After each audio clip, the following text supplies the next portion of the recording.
muy clara su rechazo a los judíos y que deben haber dicho: ahora sí vamos a acabar con estos, y no dudo que hayan llegado al punto de pensar en cómo apropiarse de los bienes, ¿no? Y entonces, por eso los judíos pudieron identificar de una manera más clara a sus enemigos. Pero al venir el nuevo decreto del rey, donde autorizaba a los judíos a defenderse de sus enemigos, bueno, ya las cosas cambiaron. Y llegó el momento, porque era un decreto, era algo para hacerse. Y entonces, si los enemigos de los judíos no atacaron, los judíos sí tenían todo el beneficio real para poder hacerlo, y lo hicieron. Ahora, aquí lo importante es entender esto. Cuando Dios nos permite saber de la muerte de los 10 hijos de Amán, ¿cuál consideran ustedes que pueda haber sido la razón de que se haya hecho eso?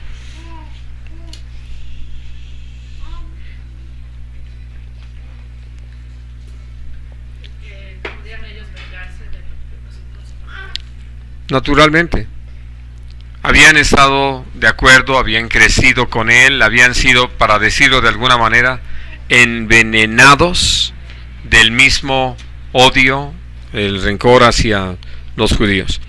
Y entonces, por eso era necesario eliminarlos. Esto nos permite recordar las instrucciones que Dios le dio al pueblo de Israel cuando iban a entrar a la tierra prometida, donde la instrucción fue precisamente aniquilar a todos los pueblos, no dejar a nadie. ¿Por qué?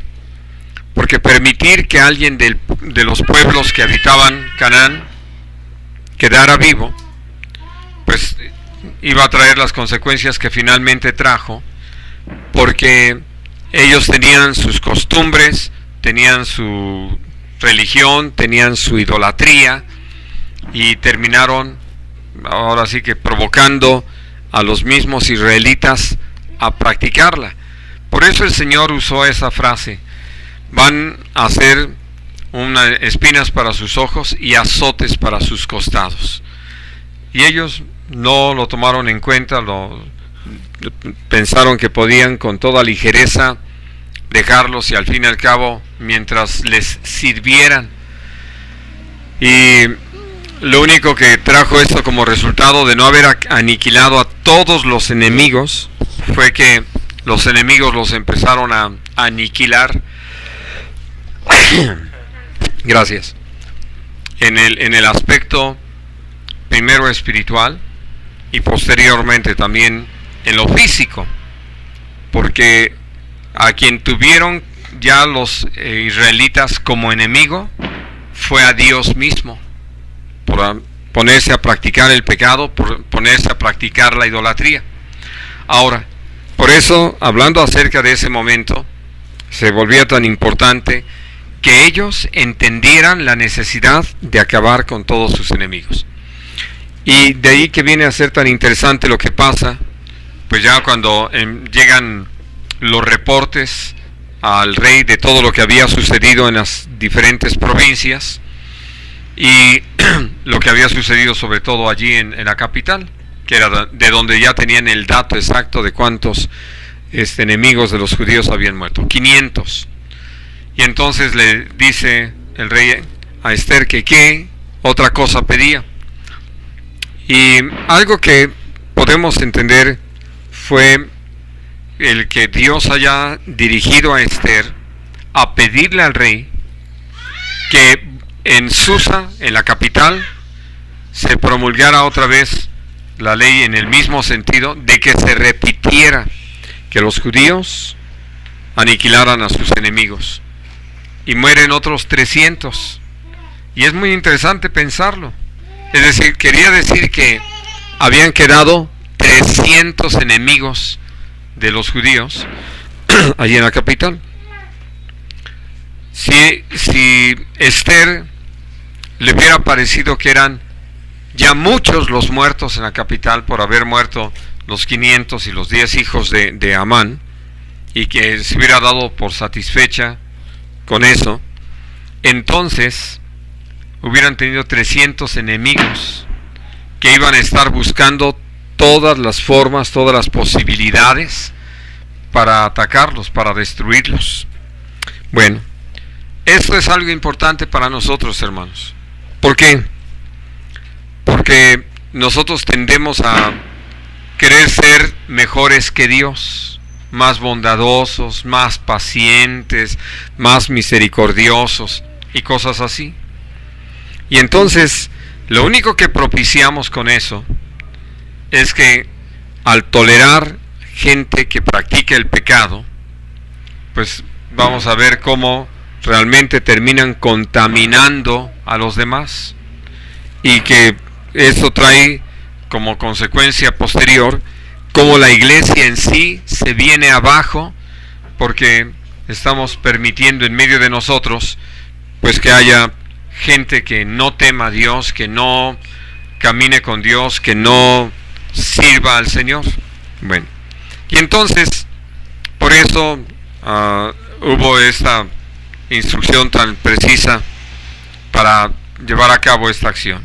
Ahora, algo que nosotros aprendemos es que sí tenemos, como ya lo habíamos dicho en algún estudio anterior, una batalla que librar, sin llegar a lo que tristemente algunos han hecho doctrina y práctica, porque no solamente lo enseñan sino lo practican, de guerra espiritual.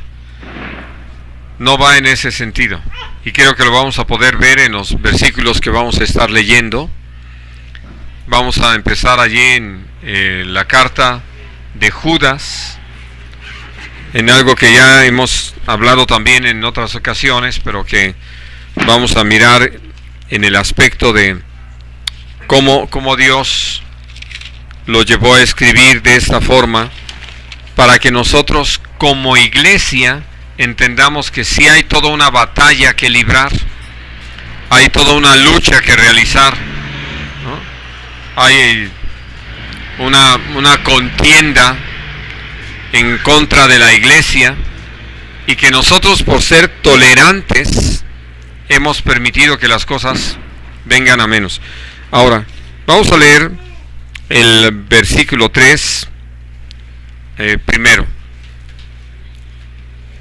Bien, ándale.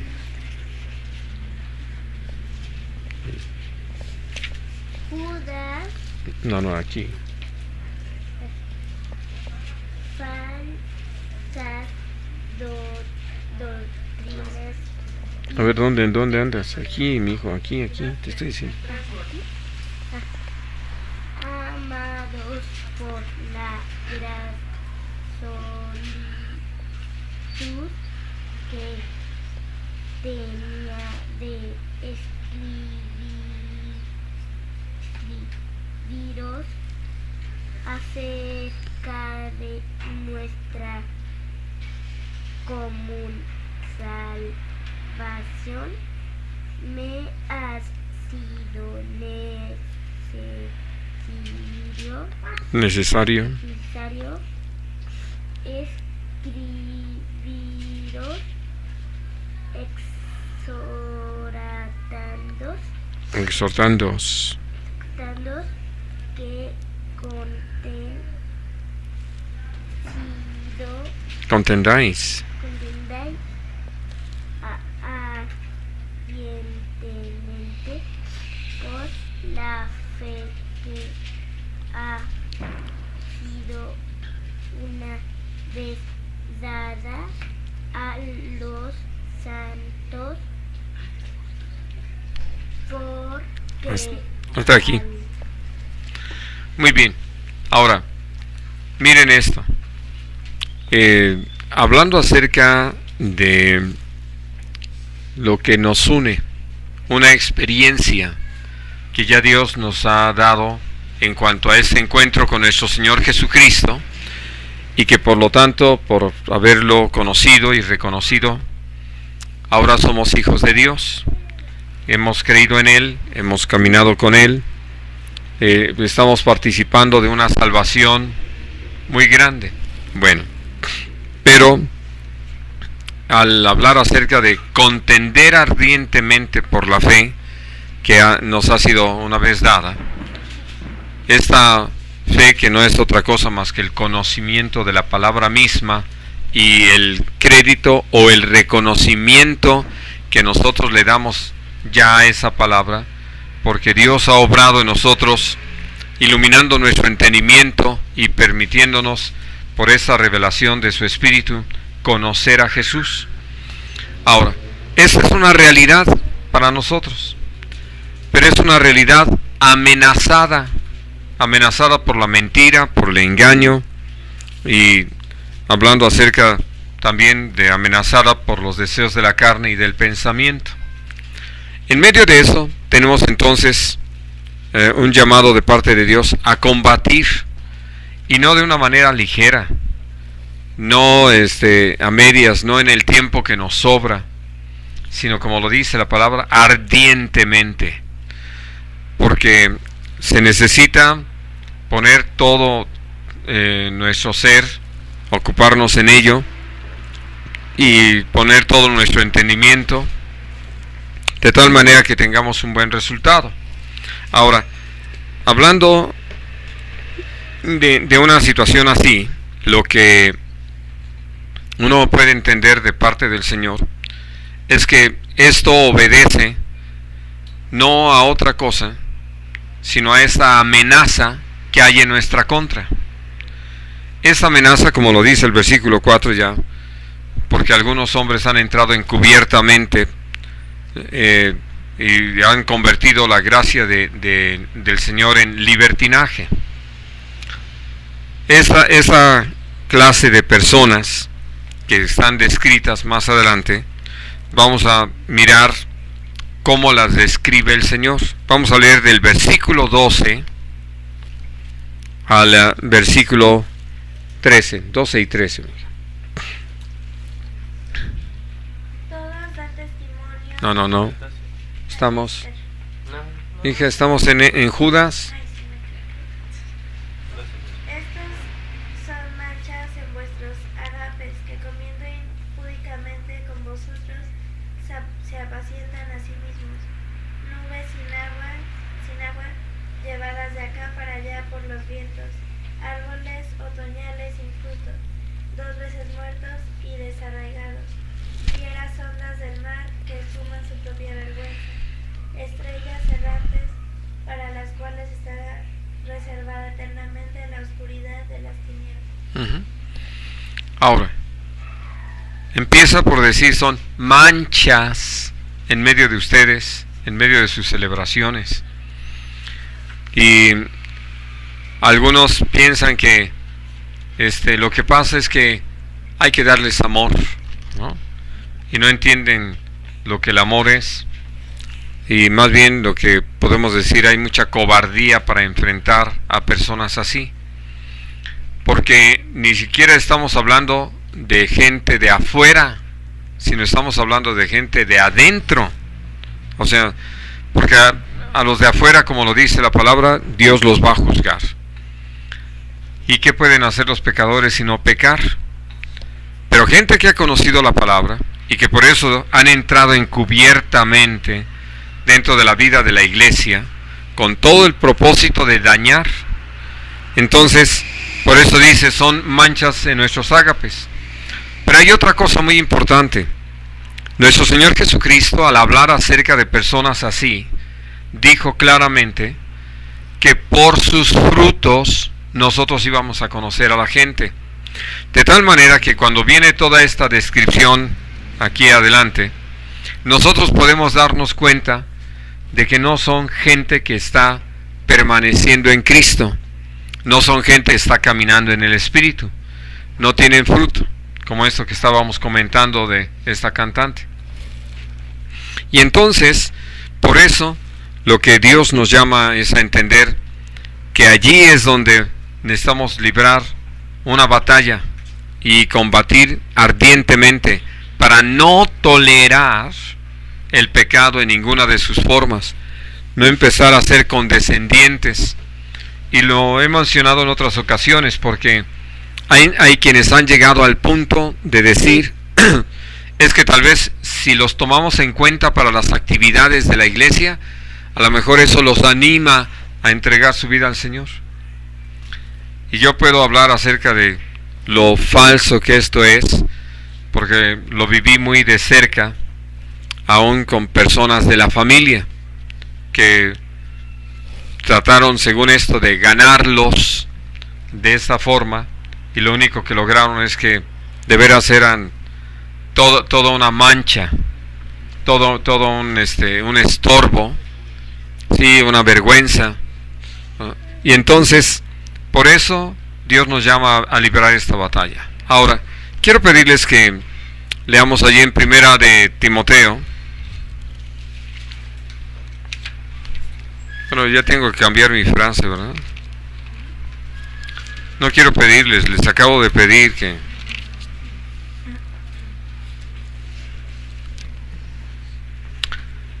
capítulo 6 de Primera de Timoteo, y vamos a leer los versículos 11 y 12.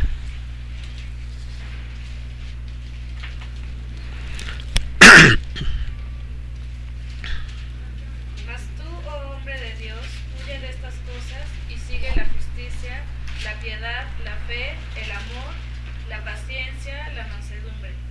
Pelea la buena batalla de la fe, echa mano de la vida eterna, a la cual asimismo fuiste llamado, habiendo hecho la buena profesión delante de muchos testigos. Bien, ahora, ¿de qué habla el contexto? ¿Qué dicen los versículos anteriores? Pues está hablando precisamente de gente como la que está retratada allí en Judas. Gente que ha llegado a tal carnalidad y pecado, habiendo conocido al Señor, que predicando la palabra, afirman cosas que no fueron enseñadas por nuestro Señor, no fueron practicadas por Él ni los apóstoles, y que además están usando el Evangelio como una fuente de ganancia. Lo que buscan realmente es enriquecerse.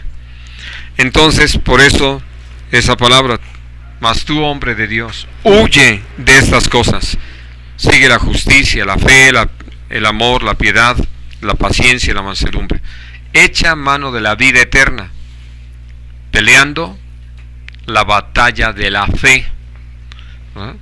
Porque creo que ustedes pueden entender esto. ¿Por qué una batalla de fe? ¿No? Hablando de cómo ya contender ardientemente por esta fe que una vez nos ha sido dada.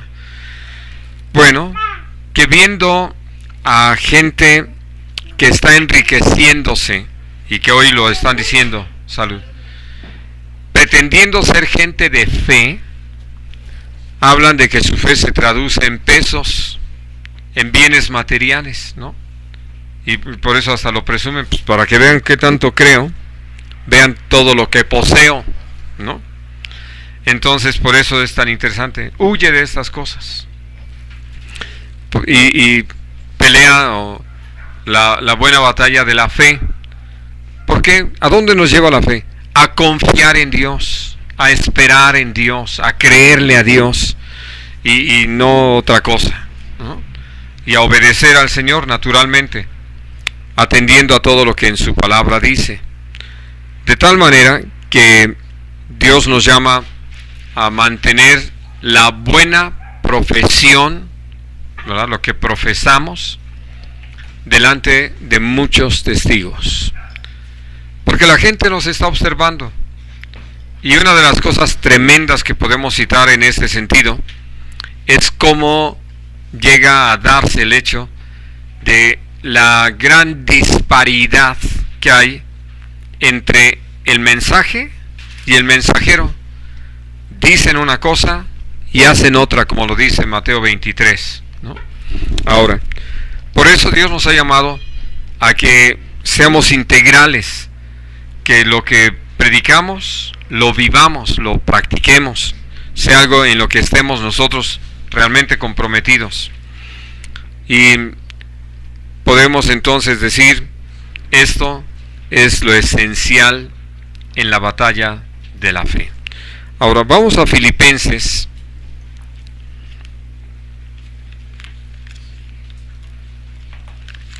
Vamos a leer ahí en el capítulo 1.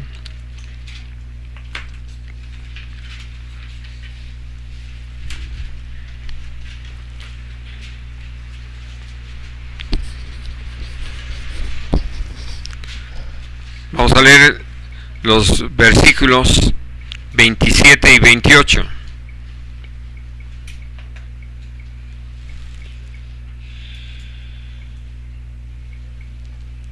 Solamente que se comporten como es digno del Evangelio de Cristo, para que, o sea que vaya a verlos o que esté ausente, oiga de ustedes que están firmes en un mismo espíritu, combatiendo unánimes por la fe del Evangelio, y en nada intimados por los que se oponen, que para ellos ciertamente es indicio de perdición, mas para ustedes de salvación, y esto de Dios. Nada más que es intimidados. ¿Y qué dije? Intimados. Sí, intimidados. Bueno, ahora, lo primero, evidentemente, fue escrito a alguien como un servidor. Es decir, a los que presidimos en la iglesia, a la gente que tenemos la responsabilidad de predicar el Evangelio. Y por eso les decía, necesita ver esa unidad, esa congruencia entre el mensajero y su mensaje. Pero esta palabra es para todos los creyentes. Que por eso el apóstol, escribiéndole a los creyentes, tenía de parte de Dios esto, que nos comportemos como es digno del Evangelio, ¿no? Y que estemos en un mismo espíritu, combatiendo por la fe del Evangelio. ¿A dónde nos lleva esto? Bueno, a entender que no solamente es un asunto de, ahora sí que, de que el pastor y los ancianos estén en un mismo entendimiento sobre lo que hemos creído, sino que realmente Dios nos ha llamado a que como iglesia, y en este caso más local, como congregación, vayamos en un mismo sentido, que es lo que dice el capítulo 2, ¿no? Que haya en todos nosotros el mismo sentir que hubo en Cristo. Y entonces, al poder hablar acerca de esta batalla por librar, es una batalla donde nos animamos unos a otros a practicar la fe, a confiar en Dios.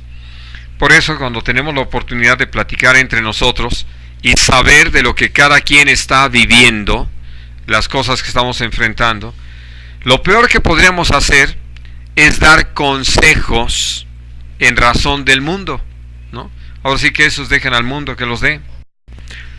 Nosotros fuimos llamados a compartir la palabra de Dios. Fuimos llamados a que por la gracia de Dios seamos usados como instrumentos para la edificación del pueblo del Señor. Y que entonces nos animemos los unos a los otros a permanecer en Cristo, a esperar en Él, a confiar en Él. Ahora, nada más por sistema, nada más por doctrina, evidentemente no. Dios nos ha llamado a que entendamos cómo es que lo que Dios nos ha llevado a vivir es de parte de Él una provocación para estar firmes en la fe, porque no hemos creído algo falso. Le podemos agradecer a Dios que Él nos ha llevado a vivir la realidad de su palabra. Somos testigos de lo que Dios hace. Y entonces, como resultado de eso, pues evidentemente podemos hablar entre nosotros de confía en Dios, espera en Dios. Es que pues no veo resultados. Espera, no estás solo, estamos orando, ¿no? Y la enfermedad no cede, roguemos a Dios, esperemos en el Señor, pidámosle a Él, ¿no? Y así, pues que no veo suplida la necesidad, pues igual, animarnos a permanecer en Dios. Y esto que estoy hablando con ustedes va a cobrar más fuerza en el tiempo que viene, porque como lo hemos entendido a la luz de la palabra y el testimonio que Dios nos ha dado, el tiempo que viene no va a ser mejor que este, y menos para nosotros como iglesia, hablando de la persecución, de la forma en que el sistema mundo reacciona contra nosotros.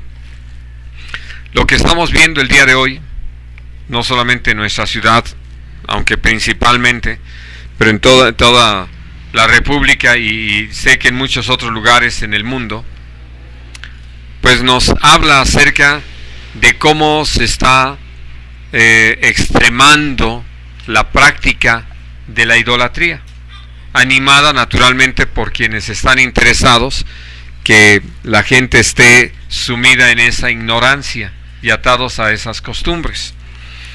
Pero al mismo tiempo, nosotros entendemos que esto Dios lo advirtió, y lo advirtió en razón de cómo nosotros necesitamos afirmarnos en la fe, porque como lo vemos en la palabra de Dios, la persecución trajo como resultado que la iglesia cumpliera con el propósito de Dios de llevar el evangelio por todas partes. No se limitaron y menos se encerraron en Jerusalén, que era donde principalmente estaban practicándolo. Y uno no puede decir que lo estaban practicando mal por lo que podemos leer en el principio, pero si se empezaban a conformar con eso, entonces estaban perdiendo de vista lo que Dios quería. Y Dios sabe cómo provocarnos para que nosotros podamos definirnos en nuestra fe. Así que por eso hemos hablado de la importancia de darle gracias a Dios por las necesidades y por las enfermedades y por las tribulaciones y problemas, porque finalmente Dios lo está usando todo para llevarnos a conocer su poder. No podríamos saber a ciencia cierta y en base a una experiencia real que Dios sana si no hubiésemos estado enfermos y esperando en Él y viendo cómo Dios nos sana. Y no podríamos testificar de cómo Dios suple nuestras necesidades si no las atravesáramos, si no las tuviéramos y esperáramos en Él hasta que Dios las suple. Y así con cada situación, ¿no? Por eso le podemos agradecer a Dios que esta batalla de fe se libra viviendo la fe, ¿no?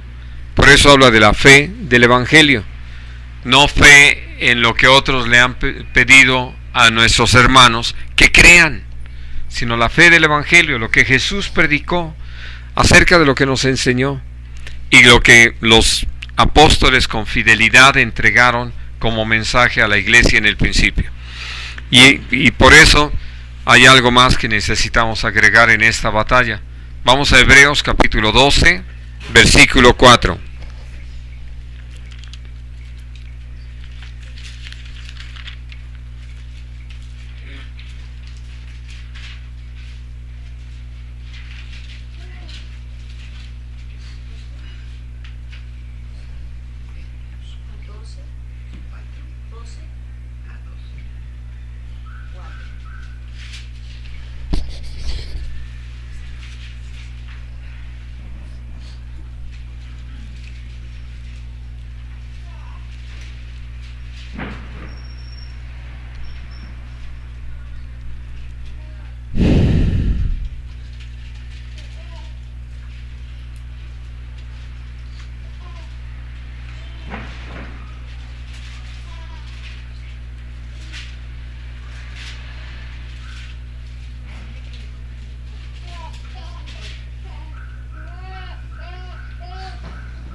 Hasta la sangre, combatiendo contra el pecado.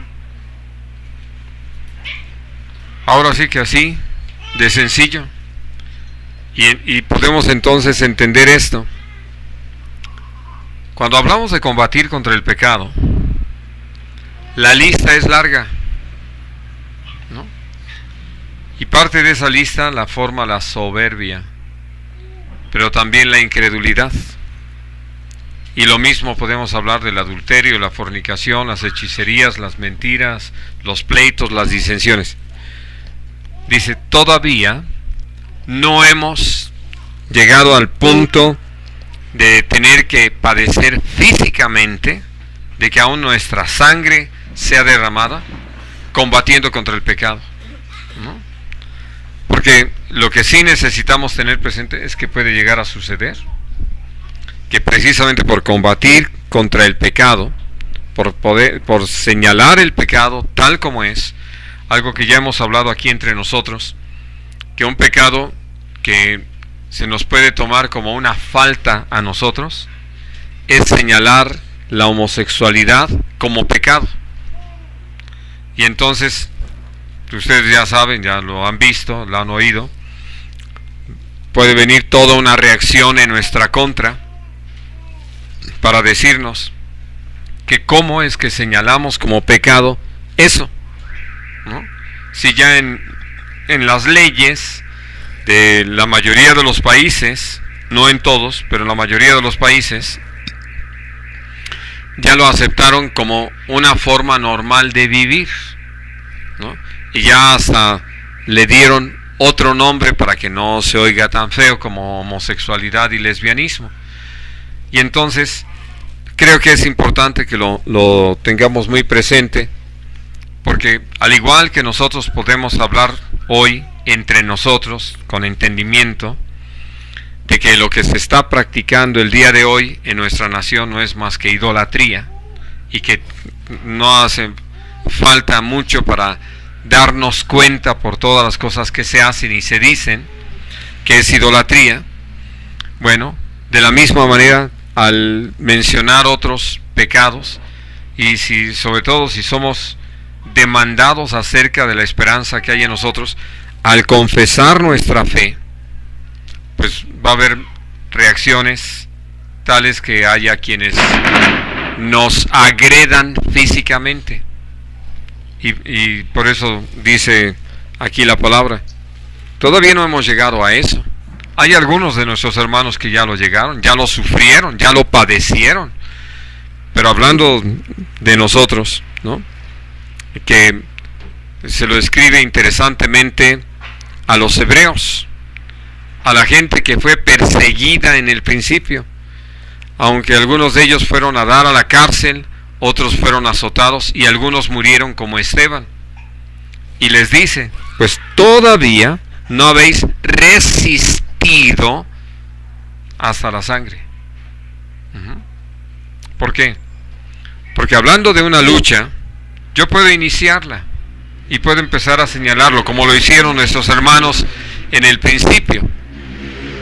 Pero pasado un tiempo, puedo empezar a menguar, porque me haya cansado de luchar contra algo que parece que florece todos los días, como la mala hierba en un jardín, ¿no? Y empiece a descuidar esa lucha, o peor aún, llegue al punto de decir, a lo mejor ni tiene caso combatir eso, y empiece a aceptarlo, como tristemente sabemos que ya se ha hecho, que por eso existen iglesias de homosexuales y pastores que les predican y que los animan en ese sentido de que no está mal. Bueno, y entonces por eso Dios nos llama a que en esta lucha, al combatir contra el pecado, resistamos firmes, permanezcamos en ello. Y naturalmente para ello necesitamos estar completamente convencidos de que las cosas son así. Ahora, hay un par de advertencias que quiero que leamos de qué clase de lucha no necesitamos librar. Vamos a Romanos capítulo 14.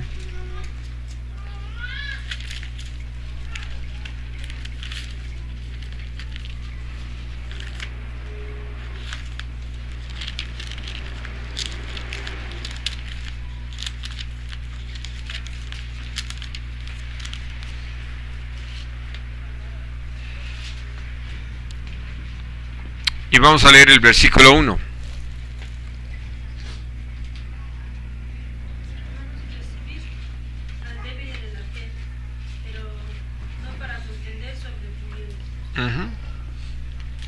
esa es una lucha inútil, ¿no? Miren, sobre todo esto, porque ayer volví a oír esa frase que hace mucho que no oía. Al estar hablando sobre un determinado tema, una de las personas que estaba ahí dijo, bueno, cada cabeza es un mundo, ¿no? Y entonces uno entiende que sí, hay opiniones diferentes sobre lo que... Y Dios nos llama a no contender sobre opiniones. Por eso, como lo venimos leyendo, nosotros fuimos llamados a contender ardientemente por la fe que una vez ha sido dada a nosotros, los santos. Esa batalla de fe tiene que ver primero con algo que hablamos con nuestra vida. Nosotros con nuestro ejemplo estamos ya viviendo o librando esa batalla. Y tanto quienes presidimos como la gente que está aprendiendo y viene tras de nosotros.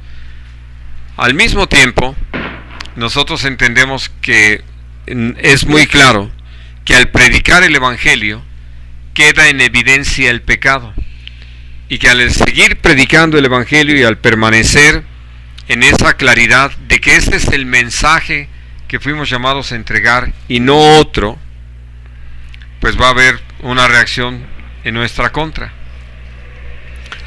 Pero que no nos desubiquemos, porque aún dentro de la iglesia hay gente débil en la fe, y que su opinión sobre estas cosas, quiero ponerles como ejemplo lo que ya andaba haciendo Luzma. Se quería sentar allá en la otra calle, ¿no? Nada más por el solecito. Sí, no. A eso iba. Y se sienta. Y pasa un débil en la fe. ¿Y qué hace? ¿No? Pues sí, se escandaliza. Porque dice, ¡ay! ¿Dónde anda metida? Y seguramente. Y nada más que por el tamal y el atole. Es que fueron a decirles que si no iban, ¿qué? Por su tamal y su atole. Digo, detalles así, donde uno puede decir, no le veo mayor problema, yo. Pero no es el asunto de mi opinión o la opinión de los otros, sino ¿qué dice la palabra de Dios? Pues que fui llamado a no ser un tropiezo para los hermanos, ¿no? A no provocar que por esa libertad en Cristo yo venga a ser causa de perdición para alguien, como lo dice en este mismo capítulo. Bien, vamos a segunda de Timoteo, al capítulo 2.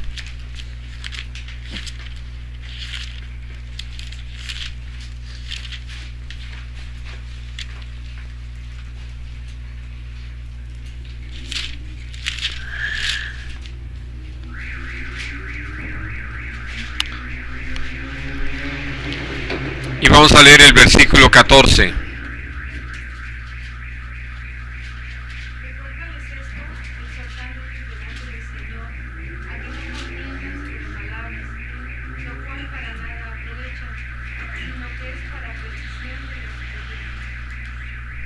Y le agregamos el 21. 21, perdón, estoy leyendo. Es el 23 y el 24.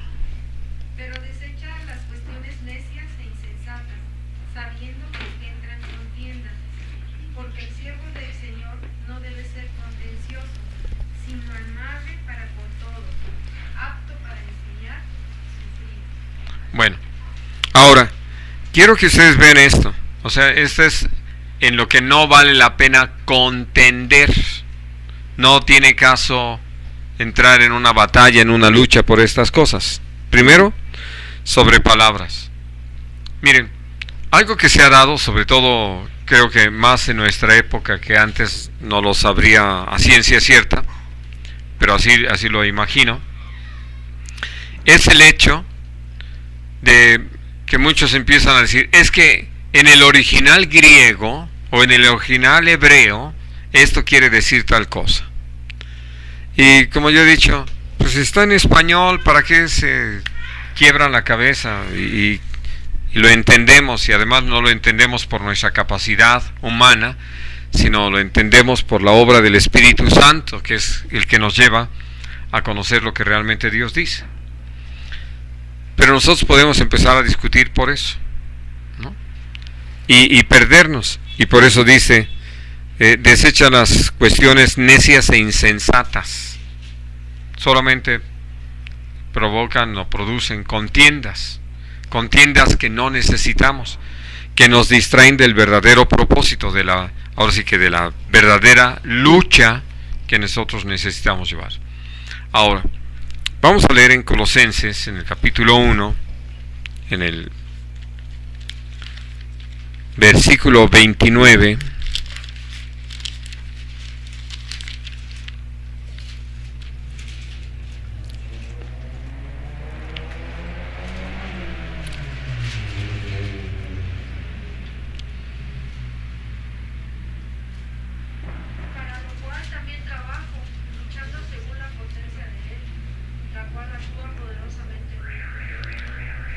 Quiero llamar su atención a esto. El apóstol Pablo, que está escribiendo una carta para corregir deficiencias en la iglesia de Colosas, escribe algo que para nosotros es fundamental. No lo está haciendo en sus fuerzas. Ahora sí que, volviendo a lo de Romanos 14, no es su opinión, sino es la palabra de Dios, ¿no? Y como dice, en lo cual trabajo, refiriéndose a todo el trabajo de está enseñando a todo hombre para presentarlo perfecto delante de Dios, dice, en lo cual trabajo, luchando según la potencia de Dios, no mi poder. Y dice, y esa potencia está actuando poderosamente en mí. El capítulo 2 en el principio dice, porque quiero que sepan cuán gran lucha sostengo por ustedes, por los que están en la Odisea y por todos los que nunca han visto mi rostro. ¿Cómo llevaba a cabo esta lucha? Pues de rodillas, intercediendo por ellos. Lo dice, ahora sí que en el mismo capítulo 1 está esta expresión, si ustedes lo quieren leer en el versículo 9, dice, por lo cual también nosotros desde el día que lo oímos, no cesamos de orar por vosotros y de pedir que seáis llenos del conocimiento de su voluntad en toda sabiduría e inteligencia espiritual, etcétera, ¿no? En el 1:9. Sí, es decir, Pablo les dice qué es lo que está haciendo, ¿no? Y que aún al escribirles esta carta, no la hace porque a él se le ocurrió o porque le llegaron con el chisme, sino que evidentemente él ya de por sí tenía presente a la iglesia en Colosas para estar rogando por ella, y aparte, ahora sí que les puede escribir en base a que todo lo que escribe lo había sometido a Dios para que fuera Dios dirigiéndolo con su Espíritu Santo, y entonces esa palabra cumpliera ese propósito de que los hermanos que estaban aceptando cosas sobre de ellos o contra de ellos pudieran rechazarlas y permanecer en la fe del Evangelio. Y naturalmente traer todo esto como resultado que hubiera todo un cambio entre ellos, ¿no? Ahora, algo que Dios nos hace saber es cómo nos ha capacitado, es decir, cuáles son las armas que nosotros utilizamos. Vamos a leer, creo que primero en 2 de Corintios, en el capítulo 10.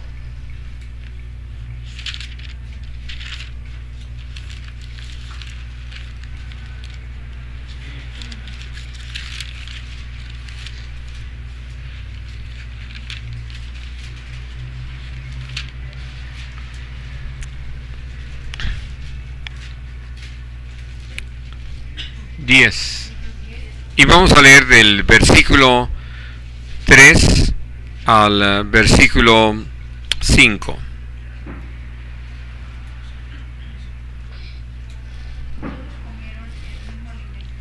No, segunda de Corintios. Tú estás en primera.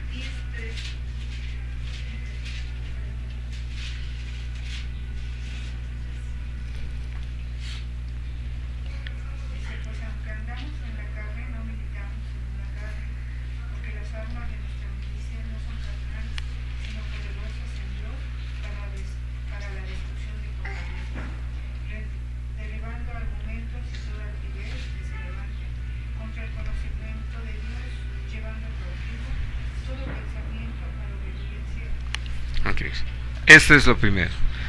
¿Y por qué me interesa tanto que podamos mirarlo? Es precisamente porque, como el apóstol Pablo lo escribió, nuestras armas no son carnales, no es algo que pueda generar el hombre. No se trata de que yo tenga mucho conocimiento para poder rebatir, o como decimos nosotros, mucho verbo, mucha verborrea, ni tampoco de que tenga una personalidad impresionante, porque aquí mismo en este capítulo el apóstol Pablo escribe que el comentario de algunas personas allí en Corinto sobre él era eso, que era muy bravo por carta, pero que cuando estaba físicamente presente su presencia corporal era débil, y su voz pues era así muy de pitillo, ¿no? Ni siquiera muy fuerte, estruendosa, cosas así, que algunos pues han tratado de cultivar pensando que eso es lo que les da autoridad, ¿no? Y que por eso ven algunos que se comen el micrófono, ¿verdad? Y pegan de gritos para ver si así la gente tiembla. Y el único que ruge en el universo es el Señor. Y entonces, hablando de lo precioso que es entender esto, que las armas de las que vamos a hablar en un momento más, en un par de pasajes que vamos a leer ahorita, no son carnales, no tienen nada que ver con nuestros posgrados universitarios, ni nada por el estilo, ni nuestros títulos de seminario, sino que nuestras armas son espirituales y poderosas para derribar fortalezas y acabar con todos los argumentos y toda la altivez que se levante contra la obediencia a Cristo, para llevar todo pensamiento cautivo a esa obediencia. Y entonces, ¿qué es lo que Dios nos ha dado? Bueno, vamos a verlo. Primero vamos a Romanos, al capítulo 13. Sí, Romanos 13.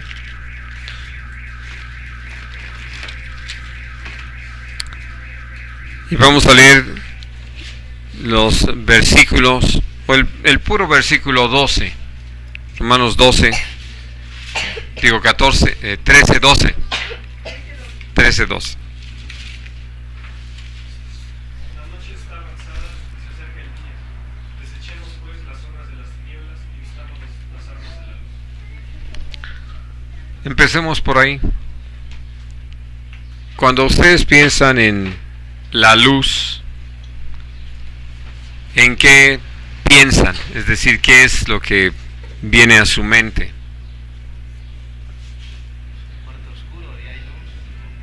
Entonces no es oscuro.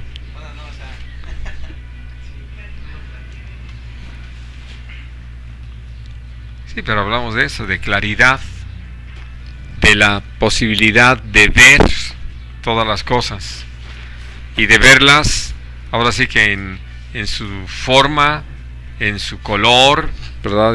Hasta en su textura, porque ya con el conocimiento que tenemos, a menos que nos estén engañando con un set de televisión o de película, pero en general uno puede entender que lo que vemos, podemos ver hacia esa puerta y verla de madera y saber que tiene esa consistencia, ¿no? Y por otro lado, ver los cristales o espejos o ver estas rejas y vamos, vemos su color, vemos su tamaño, vemos su textura, podemos entender aún el material de que están hechos. Por eso nuestras armas son de luz, porque sirven para ver todas las cosas con toda la claridad necesaria, a fin de que nada quede oculto. Y eso es lo muy interesante. Algo como lo que estaba diciendo Luis, un cuarto oscuro, lo que necesita es que prendamos la luz para poder ver todo lo que allí hay y cómo está distribuido y de qué se trata lo que está. Y de eso se trata. El predicar el Evangelio es predicar un mensaje de luz, ¿no? Y entonces, pues todo lo que sucede es que las cosas que estaban ocultas ahora saltan a la vista, porque salen a la luz. Y eso es lo que Dios nos ha llamado a vivir. Ahora sí, echar mano de esas armas. Ahora, vamos a Efesios, al capítulo 6.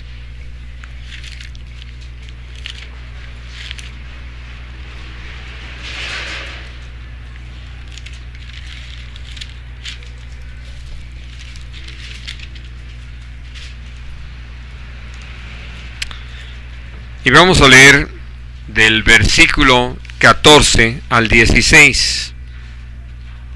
17, perdón. Sí.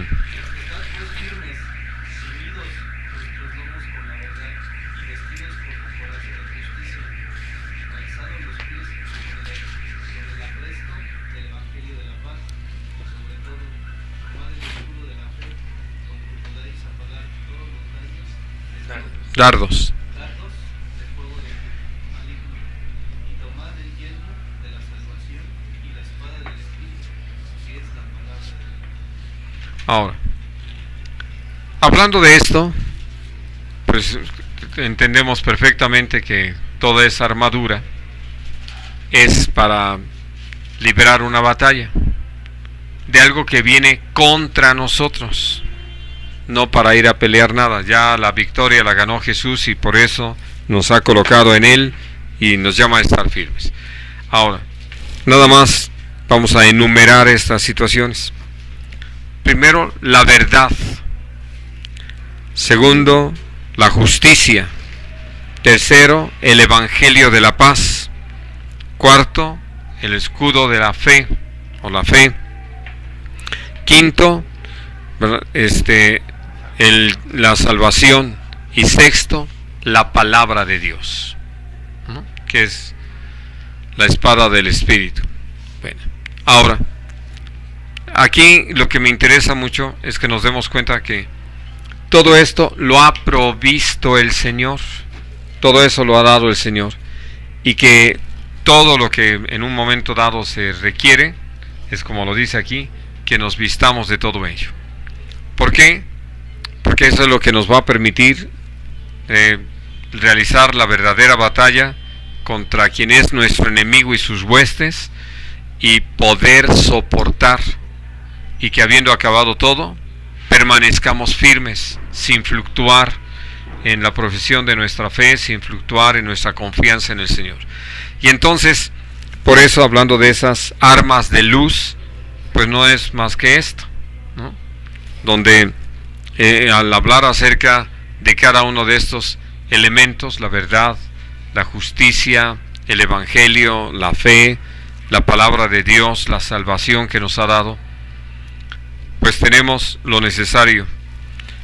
Y afirmándonos en ello, afirmándonos en toda esta obra del Señor, lo que Dios nos ha dado es una condición de victoria. Por eso en Romanos 8 dice: somos más que vencedores por medio de Cristo Jesús. ¿Por qué? Porque tenemos de parte de Él todo, y nos llama por eso a combatir ardientemente. Ahora, hay algo que quiero que miremos como uno de estos ejemplos de lo que Dios ha llevado a la iglesia a vivir para que tomándolo en cuenta nos demos cuenta de cómo Dios ha obrado en nosotros de una manera poderosa. Vamos a Lucas, al capítulo 11.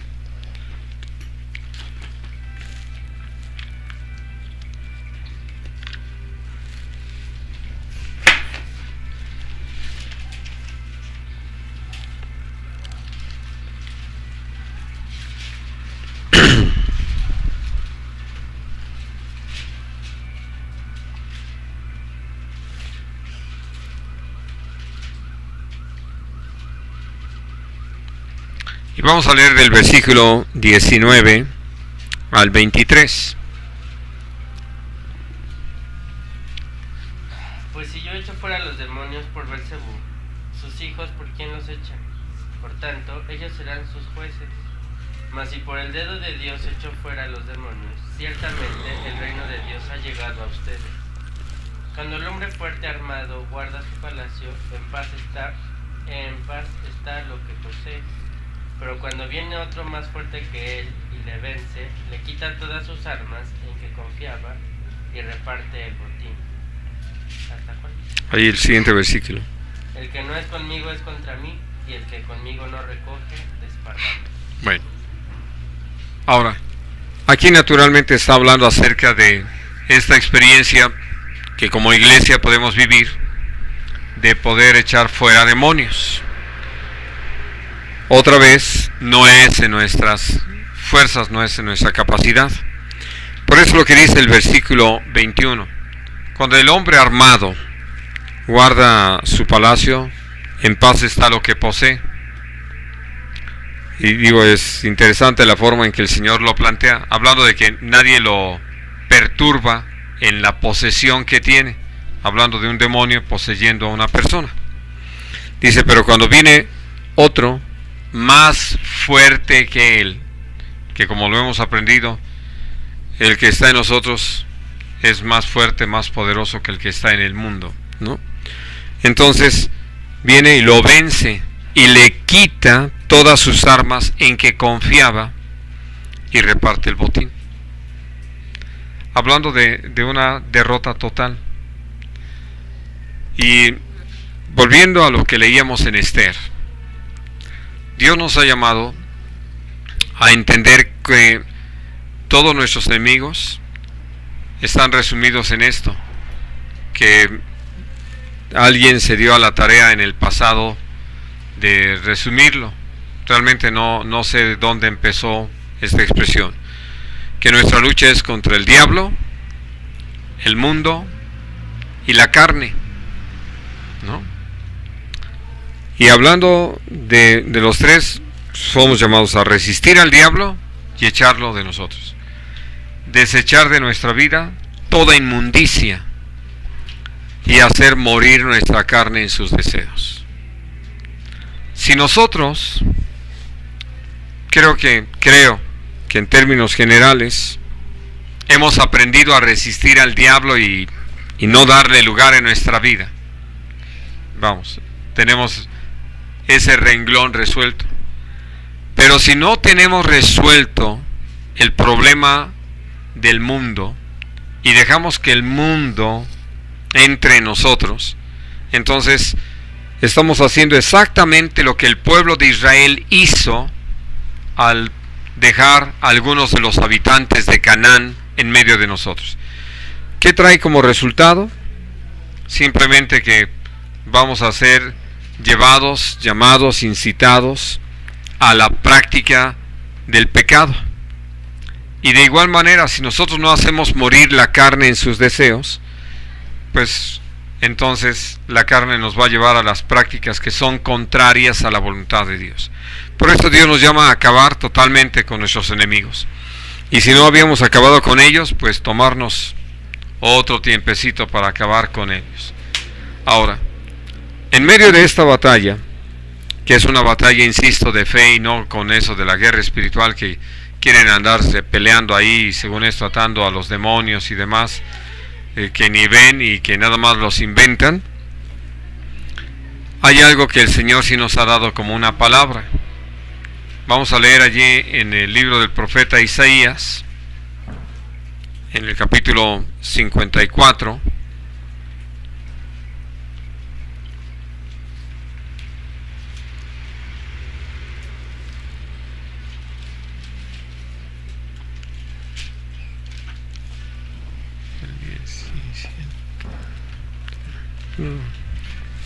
Versículo 17. ¿Dónde quedó tu Biblia?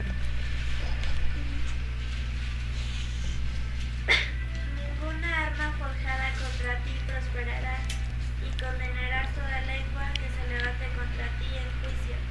Esta es la herencia de los siervos de Dios, y su salvación de mí vendrá, dijo Dios. Así es. Y creo que nosotros necesitamos tener esa confianza. Porque es cierto, como lo mencionaba yo al principio, dentro de lo que Dios nos puede llevar a vivir, sobre todo por lo que considerábamos allí en Hebreos 12, podemos vivir la experiencia de ser llevados delante de los tribunales, acusados injustamente de que nos levanten falsos, como lo hicieron con nuestro Señor Jesucristo, como lo hicieron con Esteban y como lo han seguido haciendo a través de la historia. Y Dios va a usar eso para su gloria.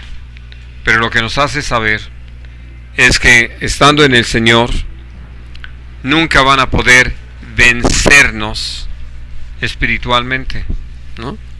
Porque aún al enfrentar este tipo de persecución y de acusaciones, al permanecer en Cristo, lo que nosotros vamos a ver, como lo dice la palabra de Dios, que llegado el momento de la visitación del Señor, todo lo que murmuraban de nosotros como de malhechores, se va a convertir más bien en un testimonio para la alabanza del Señor.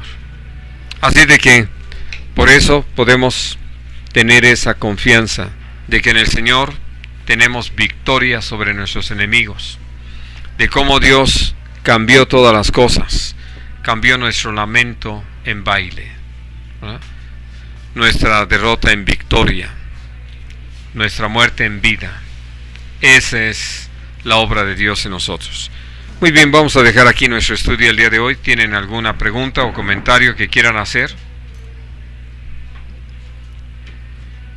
Que una forma de pelear pues con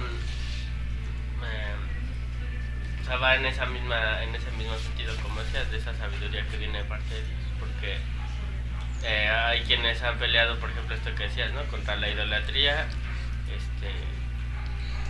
en una forma violenta, no entendida, vamos a decir, porque creo que el Señor nos llama a ser violentos también en el sentido de tomar decisiones, ¿sí? Pero lo que decíamos, ¿no?, hablando de los que padecen persecución, que ha sido porque se meten a la casa de la mamá o del papá y a tirar todos los las imágenes, ¿no?, a destruir cuadros, cosas así, que no tiene nada que ver con eso. Carlos, siéntate ahí.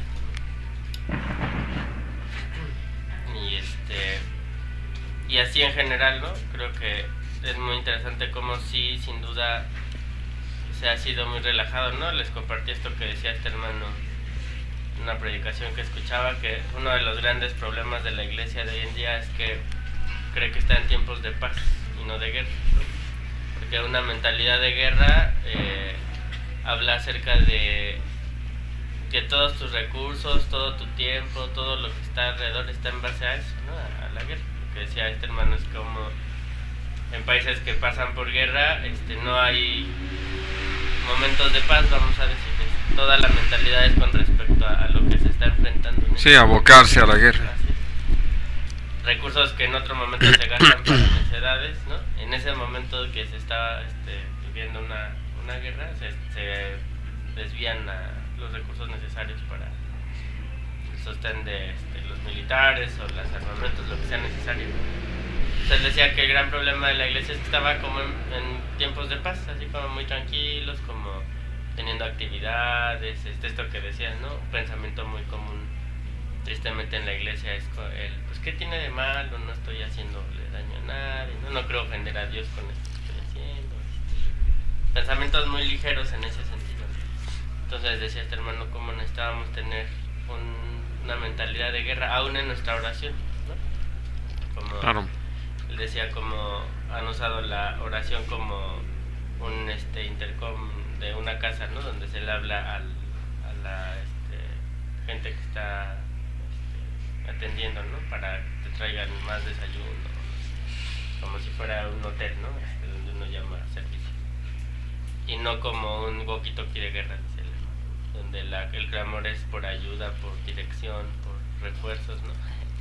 En un walkie-talkie de guerra no se ponen a pedir por, no sé, comodidades físicas, ¿no? No, lo que importan son los pertrechos de guerra, ¿no? Ajá, El tener suficiente para... En ese sentido, especialmente. Sí. Que la mayor parte de el uso de un walkie-talkie de guerra es para pedir Mayday, ¿no? Ayuda, Sí, bueno, como la oración que elevaron los apóstoles cuando empezó la persecución, de que concede a tus siervos que con toda confianza prediquemos la palabra mientras tú extiendes tu mano a obrar milagros, prodigios, sanidades, ¿no? Sí. Pero dice, mira sus amenazas, ¿no? Sí. Ve lo que estamos viendo. Entonces, en ese sentido, se me hace muy interesante lo que compartía este hermano. En ese sentido, que decía efectivamente el problema es que estamos como muy acomodados, muy tranquilos, ¿no? Hasta las oraciones, dice él, ¿no? Se ven reflejadas así como, Dios, concédeme una casa más grande, ¿no? Cuando la necesidad es, aún él habla acerca de rogar por los siervos, ¿no? La gente que está llevando el evangelio, o tú rogando que te dirija el Señor a quién más o dónde más, ¿no? Entonces, sin duda, esa guerra ha sido menospreciada en mucho, y además el tiempo que se vive es así que de guerra y de final de guerra, ¿no? Del tiempo del sostén final, de las victorias finales. Así es. ¿Algo más, hermanos? Bueno, creo que también, hablando de esto, que la iglesia ha dejado de ver al mundo y a la carne como enemigo, ¿no? O sea, bueno, tal vez al diablo no lo dicen directamente, pero al mundo y a la carne como sus enemigos ya no los ven así, ¿no? Como un enemigo de quien estar ahí atentos, ¿no? Sino ya casi son sus cuates, ¿no? Ya le descubrieron el lado bueno. Ajá, ya no lo ven tan grave, ¿no? Tan mal. No, hasta creen que pueden usarlo. Ajá, entonces creo que ese ha sido el problema, ¿no? Porque entonces ya no es una guerra contra ellos, sino es mejor, como dicen, únete a tu enemigo si no puedes contra. Entonces, pues, creo que eso ha sido también parte, ¿no? Como iglesia, que ya no verlo tan grave. Sí, sí, sí. Sí, que por eso tristemente lo que hemos visto, de que muchos creen que pueden usar la música que le gusta al mundo, nada más le cambiamos la letra, ¿no? Pero están usando al mundo, es decir, ni siquiera entienden la inmundicia de qué se trata.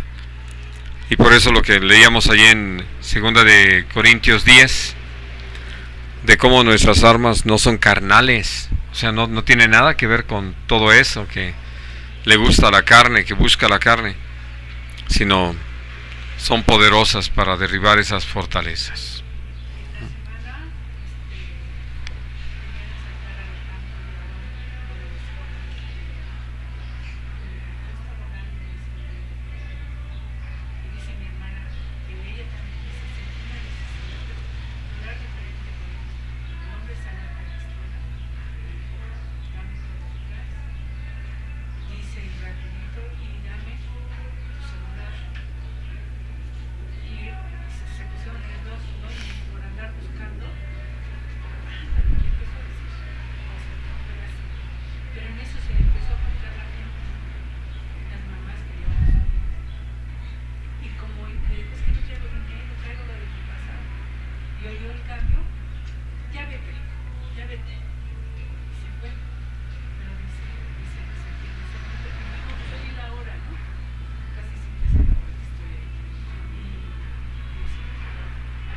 Así es.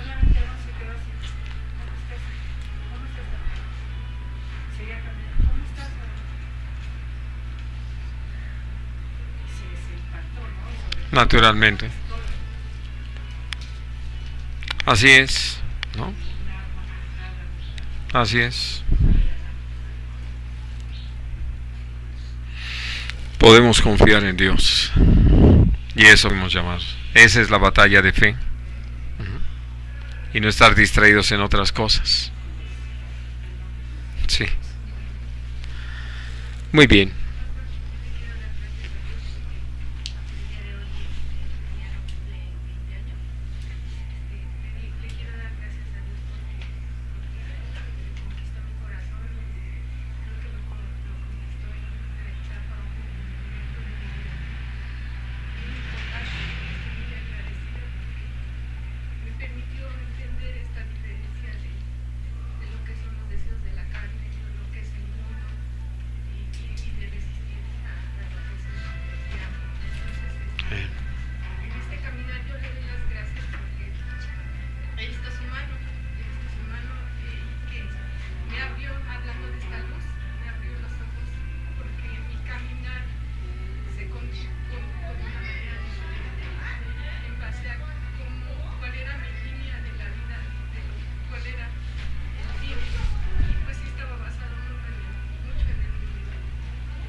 Absolutamente.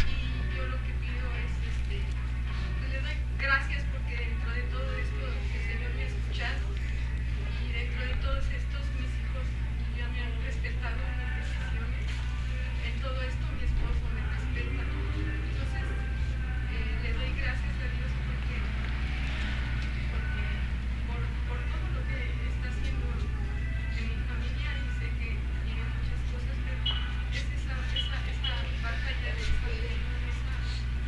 firmeza y en esa convicción de seguirlo a él. Le doy gracias porque ayer me reuní con un grupo de amigas, de mamás de la secundaria de mis hijos. Me pedían mucho, me solicitaban en el sentido de que ya no iba, y le doy gracias a Dios porque antes en la mesa nos reuníamos, cada una hablaba de todos sus avances, pues todas, dos de ellas ya tienen doctorado en psicología, una de ellas está terminando la carrera.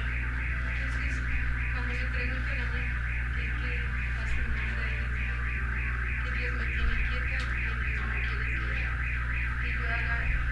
Y antes me insistían, pues déjate estudiar o haz esto.